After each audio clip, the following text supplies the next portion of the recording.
Welcome, y'all. What's happening? I'm here with, if you don't know who that is, you're going to find out who it is. If you don't know who that is, then you've been sleeping somewhere for years. Big that time. Is my brother right here, the one and only DJ Cut.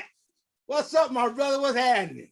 Man, it's crazy to see us with glasses and gray hair. And hold on, I forgot about that. Yeah, I put these on. When we first met, we wasn't thinking about none of these. None of this stuff. I'm like, damn, boy, straight glasses now. And when that vision go, it go fast. Like, wait, what? Hey, come back. But I was like, okay, I just need something to read. Like I saw the doctor before I turned 50. He was like, yeah, well, I'll see you probably when you turn around 50. I'm like, all right, cool. I was like, oh, snap, I'm here. Okay. He said, yeah, good to see you. Well, real quick, before we get going, tell the people a little bit about who you are and who you is before we go into our own story. All right, man, this is a short introduction. You know, like he said, you've been asleep for about the past 30 plus years, and you probably have no clue, but yeah, yours truly, DJ Cut, born and raised in the city of the STL. Cliff Notes, been there, done that, got the trophy, all right, and you just lead us where we need to go, and I'll fill in all the blanks. Oh, man, well, like I say, yeah, that's it. Let's just start off with, do you remember the first time we actually met? No, I don't. I'm like... We actually met when we did I had been with TCI maybe my second or third week there, and we got a call. At that point in time, Monica was doing she was doing Funky V's, and we got our first call to go out there, and we went over there off of Halls Ferry and Halls Ferry and Chambers to the little music store, and we did it was JCD. Damn. When you walk, that was the first time we met. We were doing JCD. Halls Ferry and Chambers. And I'm trying to picture. If you come down Chambers, you make that right, you're going toward back toward Lucas and Hunt. Yeah. After you pass where the Walgreens is now, it's the right there by the liquor store. It's a barber shop there now. But it was a barber shop and a record store.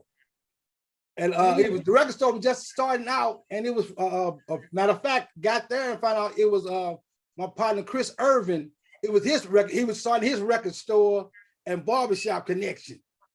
So, are you sure you ain't saying Chambers in 367? Right, because I'm seeing you get to Chambers where the what's that? The Walgreens is now. The Rally's over there. Yeah. Terry Houston spot was over there. You make that right. Yep. Going back toward, and it's damn. Yeah, that's when we first met up. Cause wait, when you came in, because I had never met you. I heard you on the radio all the year. Right. Came in and Mark about, hey, sis, this is DJ Cut. I was like, well, hey, what's up? Nice. Hey, what's up, brother? How you doing? Yeah. We got to laughing and talking. He said, Mark, what you want me to do? And then Jody came in. What's up, man? Yeah. And we did that first interview. It was like, okay, cool. And then something else came up. We was together again. It was like, all right, bet. And then I ended up coming to the house on Taylor for something. Yeah. And I'm like, wait a minute, I know him. Wait, that was when Quinn. I'm like, wait a minute. Right. And then I ended up knowing Big Lou. I'm like, hold up, man. I'm like, this family, I know all these cats. Don't remember. So when you said, "Do I remember when we first met?" I thought you were gonna say like before the cable show. I was like, "It's something." So all that I remember. I remember that like yesterday. Yeah, we was all over my crib. JCD, yeah. That was our first meeting, and it was like, I bet. Cause at that point in time, I think Monica, no, that right. At that point in time, Donnie was still there. I think he left, and they left me with Doc Winter to do music, Magic City videos. Yeah, Magic City videos on Funky V's, and I'm just getting my feel. And yeah, we was rolling from it was we was shooting anything and everybody, and they were like, okay, bet. And then what? Yeah, that was 95, 96. And we were rolling from that point on. I said, man, this is crazy. I said, dang. That before we had Little's. Right. Like, we had Vision and everything. Right, man. Damn, time is flying. Yeah. So yeah, look at that. Yeah, brother. When you look, I say when you over 20 years, now you ain't partners, you family now. Oh yeah, all day, forever. But I mean, man, it was just the fact of knowing that, yeah, we've been, and for us to say that like that, to us, 25 years, it's like, wow. And you think about these cats now behind us who can't keep friends or connections for a year. Like they come from a different cloth, man. They ain't yeah, they don't make them the same. Oh man, I mean, and like I said, to think about all the stuff we did, it was all about if one had it, everybody was gonna get a piece of it, and we was gonna roll. Big time. Now it's like if I got it, I'm keeping myself like, what kind of stuff is this? That's all like, no, baby. And that's what I say, in the neighborhood, man, you got to know who your neighbors are. Yeah. They you want to keep your stuff. Different breed, but you know, they weren't raised the way we was raised, you know. No. Not at all. They gonna shoot you. Yeah, anybody throwing hands no more. They throwing guns. Yeah. It should be a prerequisite. You got to win 3 fights before you even own the gun. Hey, because you know that used to be. If you don't understand, that's the rule. That was the rule of thumb. Is that if we fought after it was over, we knew 2 things: who could beat the other that day, and if I got an issue, who I can call. Yep. Straight up. Yeah, you know who rolling with you. Yep, who rolling with you, hands down. Yeah. Well, man, okay, let's first of all, how did you get the name DJ Cut? Ooh, man, how much time we got? Hey, we got as much time you want to give. We rolling. So this one is pretty cut and dry. Like you got, you know, the movie Beat Street. Okay. So you got, you know, the DJ in that movie was Double K. Gotcha, so of course, I'm never gonna see this person. So I took the name Double K. So then the song King Cut came out by word of mouth. So I called myself Kid Cut. Yep. And then once I started doing radio at Flow Valley in '89, just dropped the Kid, just called it DJ Cut. And been that way since '89. Man. And then started, you know, using Rock the Bells to scratch my name and end up getting a job in New York, and I stopped using Rock the Bells to scratch my name. Like it's only one cut creator. I did not scratch my name like that in New York. I'm like, people be looking at you like, stop. Like, just cut creator. Go ahead. We know that. Yeah. So DJ Cut, just leave it at that. And so how did you actually get hooked into the whole DJ and piece? Yeah. It was like, you know, like some people did it as a hobby. It was never a hobby to me, you know, like listen to my mother and aunts and cousins and stuff. Just always was into the music, you know, 45s, you know, my mother just tell me not too long ago, you know, because, you know, parents, when they get certain age, they tell the story over and over and over. But yeah, on how they used to tell me to go get a certain song even before I could read, but I knew the color of the label. Yeah. Crack up laughing that I knew what song they was talking about by the label. and just always stuck with that. Like music was like an escape, you know what I'm saying? You can put the headphones on and just read the liner notes of the albums or read the lyrics of the album. It just take you somewhere else. You know, some people, a book do that for them. They can just zone out reading a book. Music would always be able to take me somewhere that I'm not, regardless what was happening around me in my real life. Yeah, so it was always a love and an escape at the same time. Yep. Oh man, okay. So now in the beginning, you weren't a scratcher in the beginning. You were a mixer in the beginning. Or you just decided was scratching building then, or had it already got started when you got deep into it? Nah, so like in the 70s and stuff like that, there wasn't no, scratching going on. At the most, going back as far as like I remember being like in the 5th grade going to Hamilton, and I stayed on McPherson. So, like back in the day when neighborhoods used to have block parties. Right. So, a person would have a component set, out, playing music, wasn't no 2 turntables back to back, none of that type of stuff. Even we didn't have park jams like in New York and stuff like that, even, going to, cause we moved like every year. So I can tell you what grade I was in and where I was when I saw what I saw. So 7th grade going to Stevens, we stayed on Finney right there by Sarah. So whatever that little park is, where CD Banks used to, practice with the kids. Sometimes people will be out there with their component sets, like, 2, 3 different people, playing records.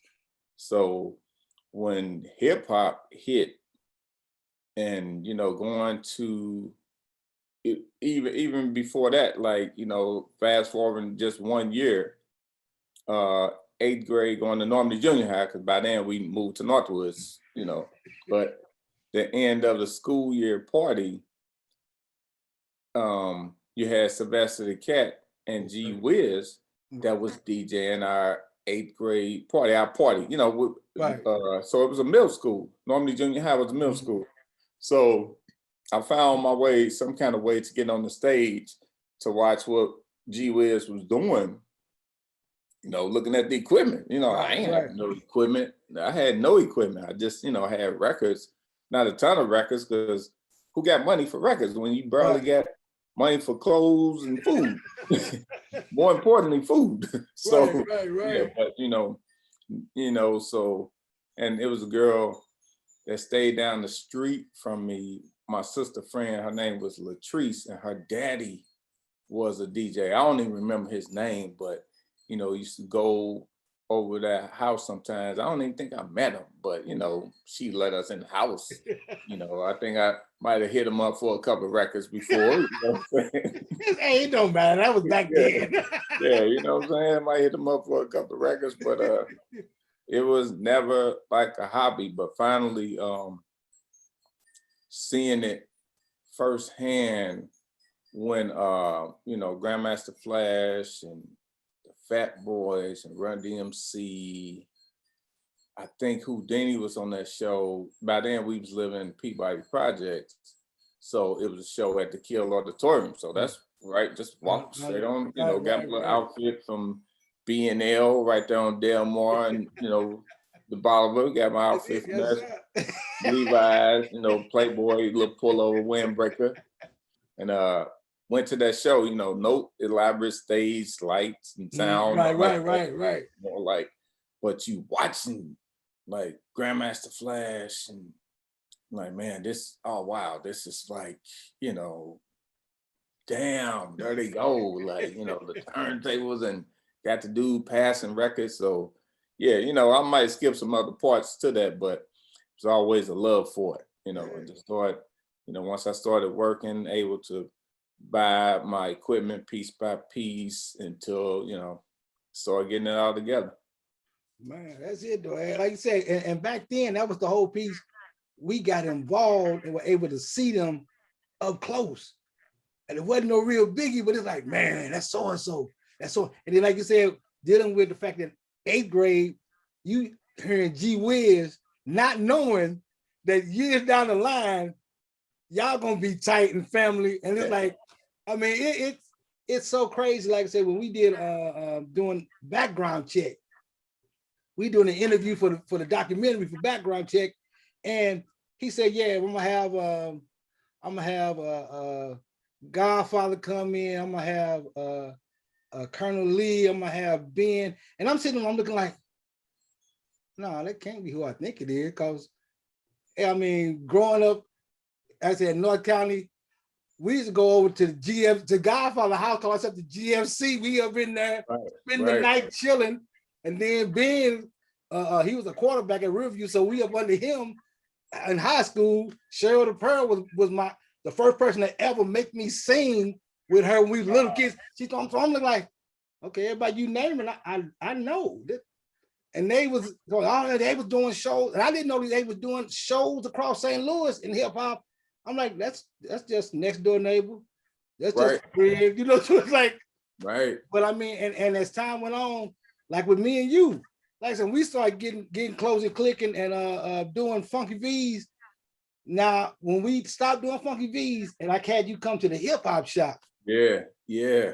Our first trip was to Nashville. Now we at Nashville, and again, I'm just getting into it. We just trying. I think it might be my third year or whatever going on. We in Nashville, and you said that was like so and so from New York, and we get over there, and I can't think of her name. She called herself, but it was her and her cousin, Lala. Yeah, Lala was on her way to do MTV. To be a VJ. We like, what's a VJ? He's my, I'm gonna be on the music. Da, da, da. We like, oh, okay. Well, let's get a picture there because you might be famous. Yep. That's like, I got a picture with. We know La. Yeah. But I mean, and it's just the doors that open up because, like I said, I didn't know that much about. I just thought we were doing video shows and getting. Until they started hitting me up to where I'm sitting down talking to you and you getting in with the radio, we rolling, and you saying, hey, we're going to interview so-and-so. All right, cool. You sure we got a set? Yeah, I got a set. But we'll go. I'm like, all right, we up and in. We interviewing. Because I think the best interview we did, the most fun we had, was when we did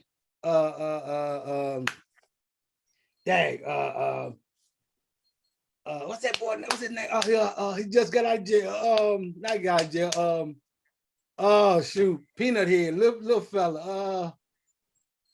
Shoot. And I see him with the girl rapper was supposed to be hot and Murder Inc.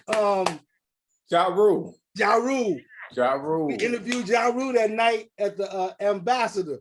We supposed to did a 10-minute interview, and we was back there for over an hour eating and hanging because they hadn't came up with his money. Yep. So he was like, we're gonna stay back here and chill. And we interviewed everybody. And just hung in the back. All them tapes that's gone. I got that one though. I think I got that one. Like I said, that's the other thing that made me mad is that when they moved us from TCI out there to U City, and them cats at U City got mad, sent the whole black crew, me, Joe at that time, and Marla, sent us to do this band in St. Charles. We came back. I walked in, I said, hey man, that's like our black curtain. And he said, yeah. So I called up the building over on Kings Highway, and they said, man, they came here and threw out all y'all stuff. I said, well, luckily I had pulled some of that stuff because, man, I mean, we had interviews. I mean, we talking about the Abyss interview with Nelly. I mean, we had all that stuff. Yeah. And they threw it all away. But I got some of it. So I look at whatever you think you don't have, I look and see what I got. But man, we had some fun. I mean, we went to LA with KRS-One. Yeah, that one. I mean, we out here. We were traveling, and again, we took it as we doing interviews to bring back to the crib. Because if we was there, and Fat Cliff Damon and Dana and Dwayne wasn't there. Right. We was Right. getting it and coming on back. They was somewhere there call us and come on back. Then we had Betty. Then we had Tony Isabel. Tony was like, hey, that's who really hit us to it. Tony Isabel hit me to the game and saying, look here, if you want to go, tell them this, ask them that, and they get you there. I'm like, oh, okay. I'm like, what about bringing my host? You got to bring the host. Okay, cut. Can you go? All right, let's go. Yeah. Tony, wow. Tony, James, Dana, Dwayne, man, it's crazy just even talking about these stories. I mean, like I said, and that we talking about that, and that was over a 13-year span. Yeah. Well, we ran and had St. Louis to a point where it was almost like LA and New York, to where they wasn't coming to St. Louis and not being on the show. Yeah. Some way, somehow, they called Dana. He said, hey, so-and-so call you? No, call him. Yep. They called me. I called Betty and called Dwayne. Hey, so-and-so call you? No, call him. We used to get that to the point where we got there. If somebody's camera wasn't working, we let them, hey, you go ahead and use our camera. Yeah. I mean, we had a ball. I mean, and our rapport got to where we was with people from New York, like D. Mitchell and Nasty Nate, and remember that first, when Nasty Nate did his first interview, we was sitting in there waiting. We waiting on Naughty by Nature to come in.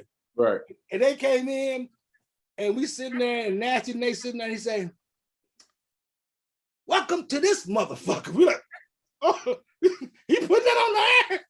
I'm here with Naughty by Nature. We were like, how did they get away with that? Now he like a pastor or something like that, right? But that was just New York. It was the fact of getting that flow of those different people. And then you got a member from New Orleans, Bobby Yan. Bobby doing movies now, man. Bobby killing the game. Him and Dana and all them. And it's like, it's just crazy when you hear the name. I'm like, I know him. Yeah. That's my boy. I know who that is. Yeah. But I mean, it's just been crazy. Like I say, over the years, with you especially, man, you done made some moves all through this bad boy. I mean, I remember you used to be cold. You used to be really DJ Cut. You came with the territory. Came with the territory. It was like we cut. What you gonna do? Okay, I got you. Sit back and watch. I'm gonna do this, that, and the other. I'm like, oh, okay. Next thing you know, damn, you know, so and so. Oh yeah, cut said he was gonna do that.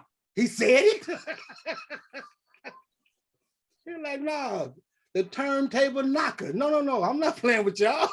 Not at all. Not at all. I mean, so how did you take it from being, like say, something that you love, and then figured out that, hey, this is a business. I can do my thing. So that's the crazy part about it, you know, from doing, you know, college radio and going and literally posting up at the Wiz back in the day, you know, meeting Captain G and watching Tossin Ted, Doc Love, Rockin' Reese, you know, going 24/7, you know, Dougie Fresh, you know, before the 618, and you know, and just getting my foot in the door at Magic. You know, Captain G rolled out that red carpet, got me in the door, and met Kevy Kev, you know what I'm saying, one of the nicest guys on the planet Earth, and start building a rapport with people. But what's so crazy about people, when they tell their story, they leave out certain parts. You know, I can't leave on my man Ricky Bates, you know, rest in peace to Ricky Bates. You know, basically an unsung hero, because when James Thomas had Shockwave at Mississippi Nights, Ricky Bates was the in-house DJ for that show that aired on cable. Cable, yeah. But also, Ricky Bates was instrumental in teaching me how to mix. I knew how to scratch and all that, and I could mix by ear. But Rick actually taught me beats per minute. Wow. which changed the whole game on how I organize my records, because you organize some beats per minute. Because he was like, it's cool, you can do all the scratching and all that.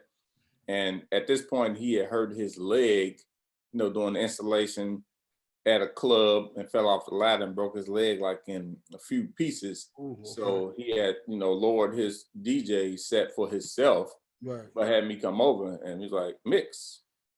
I was like, he's like, yeah, he's creative records, just mix.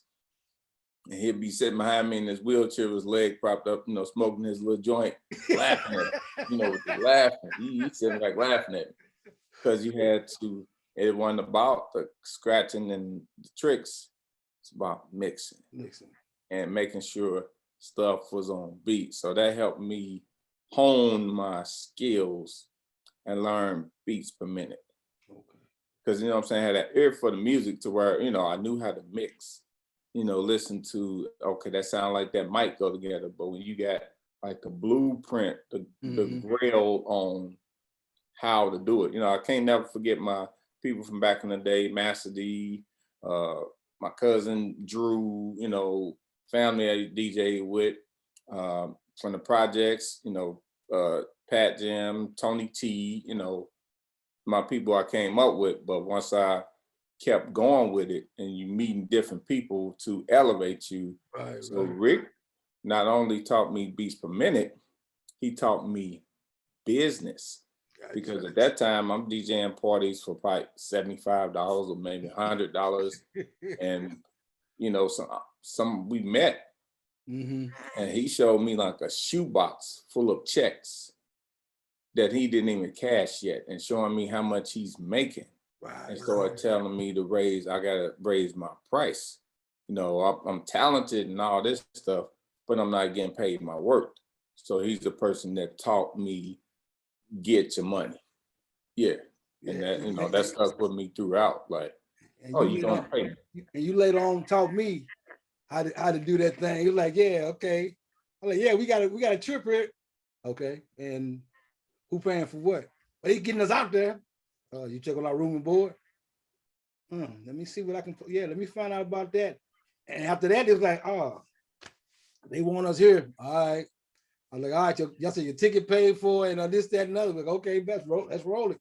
Yeah. And I say, because it became the fact that we were doing stuff, and I say, and you hit me to the word now, you are promoting them. Yeah. And that whole, in the beginning, I mean, I was sucking in the beginning about, well, if you do this, it'll get your name out there. After 2 years, and we doing surveys like, no, my name out there. Now it's time for us to do some more stuff.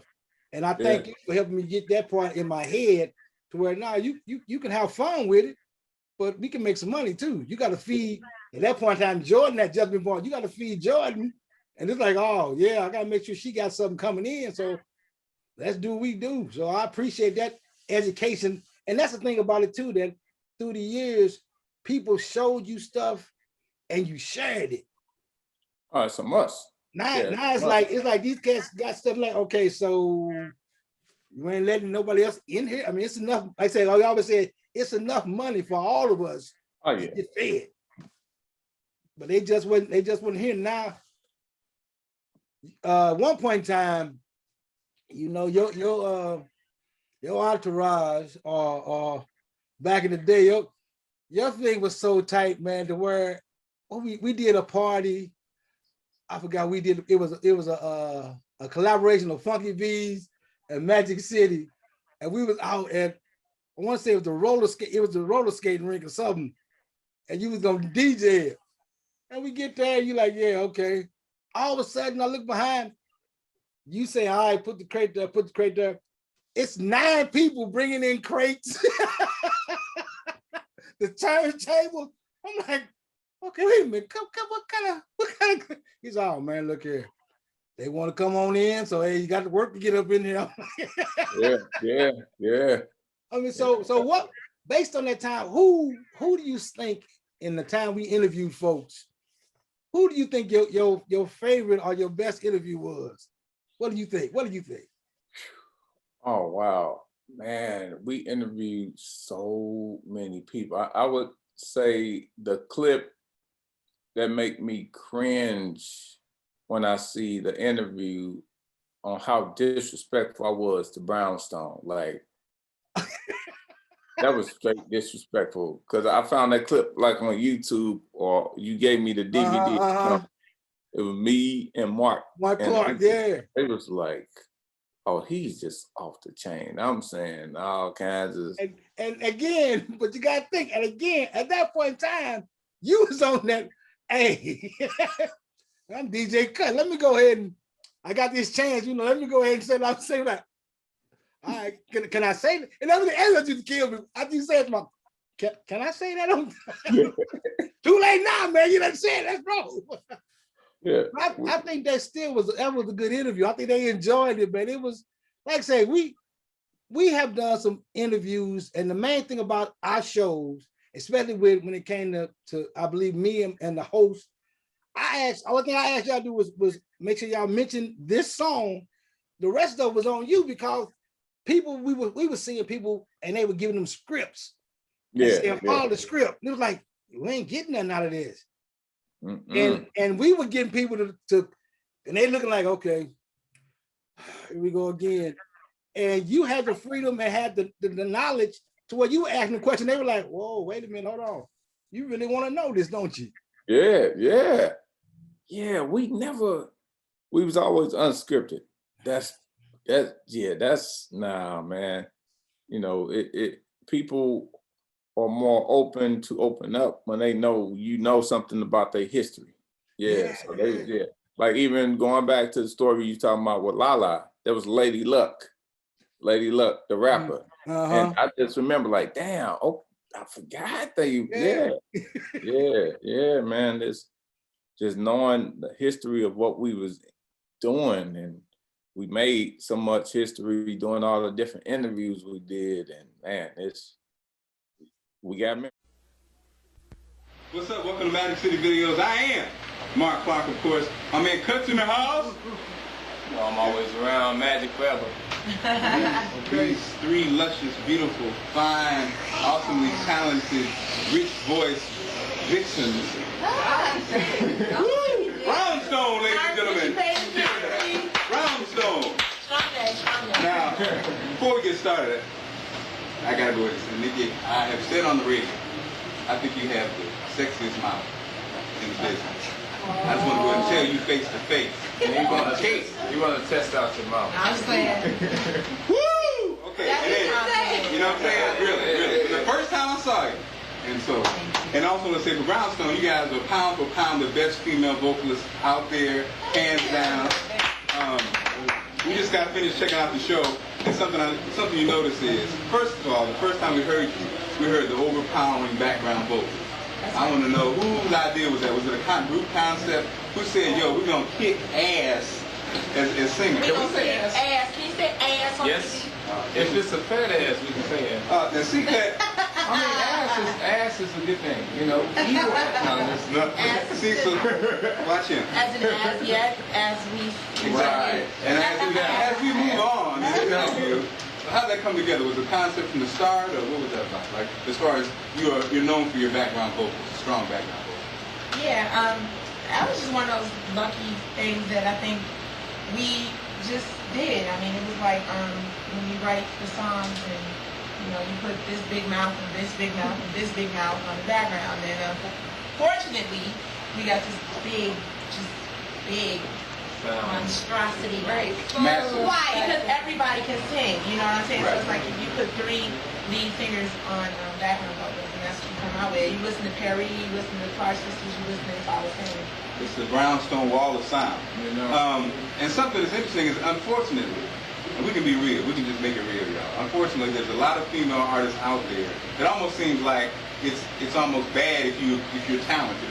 It's almost bad if you're a great vocalist. It seems like the format doesn't have a niche for you. But Brownstone is one of the few groups, all 3 members can sing, and y'all fine too. Yeah. See, if y'all on fire, though, you might not have a hit, but no, I'm saying it's good to have a group that's you know, thorough through and through.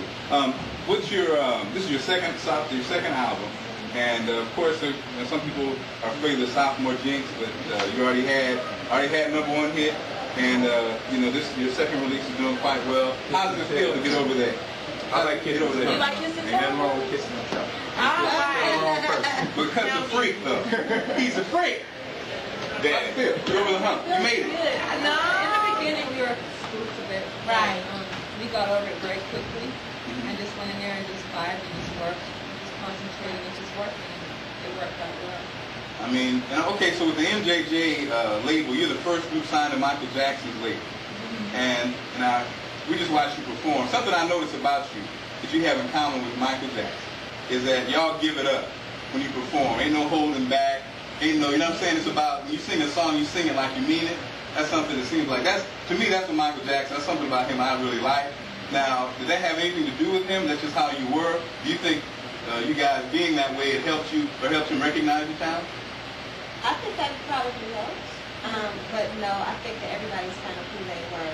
And we've kind of expanded and grown with the second album, where we were kind of like singing before and feeling it before. We love to sing. We love to be on stage. So I'm all right. Discovered already a good group anyway. Like Michael Jackson. I taught Mike how to dance too. Make sure you get this on tape. You know what? I thought it was familiar. Right. I thought it was Michelangelo from Portrait, but now I'm familiar with choreography. I'm the man. Don't cut look like Keith Sweat, little brother. Don't he? He looks like Michelangelo from Portrait. Does he really? Well, there you go, man. Portrait. That Portrait album should be coming out soon. Hey, but Keith Sweat here, so you know I can be part. Yeah, I'm Keith brother. Sing. My middle name Keith. No, I'm No, he can't beg, though. He can't beg. If you heard him on the phone with his honeys, he can beg. Okay. All right, so Brownstone, second album's out. What's the future for Brownstone? What do you want to be the next Supreme? Do you want to be the movies? Do you want to just be awesome singers? What's the goal? we for want to be Brownstone? the Spice Girls. Oh, Lord. Don't say that. We want to have Spice Girls money. We want to have Spice Girls endorsements. We want to be the Spice Girls that could. The Spice. Well, we know that happening because The clock is ticking. crossover. So, you know. The clock's ticking on them. You got love here, you know what I'm saying? No, but The seriously. little group that could. But seriously.